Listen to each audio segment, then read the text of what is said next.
Où sont les moyens pour réaliser effectivement des enquêtes effectives et parvenir à la protection des femmes? On a vu évidemment l'ampleur qu'allait prendre l'affaire Pellico. Moi, je me rappelle qu'on avait beaucoup échangé avec des militantes féministes sur aussi l'impunité de ces plateformes.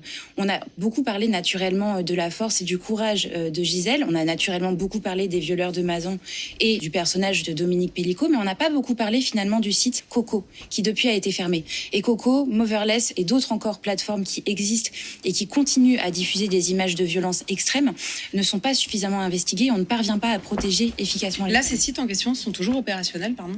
Le site Coco, il a été fermé, mais enfin, il se duplique à la vitesse qui est permise par Internet.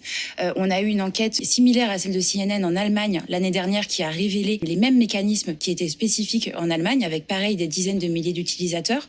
Où sont les moyens pour réaliser effectivement des enquêtes effectives et parvenir à la protection des femmes? Parce que vous l'avez dit, l'affaire des viols de Mazan, finalement, c'est la partie immergée de l'iceberg des soumissions chimiques. Oui, c'est ça. Parce que ça a été audiencé, parce qu'il y a eu un procès et parce que Madame Pellico a refusé le huis clos. Mais refuser le huis clos sur le procès de Mazan, c'était un choix féministe, c'était un choix de dignité et on ne peut que l'en saluer pour son courage. Mais maintenant, il faut refuser le huis clos de ces plateformes où les femmes continuent d'être violées pendant leur sommeil.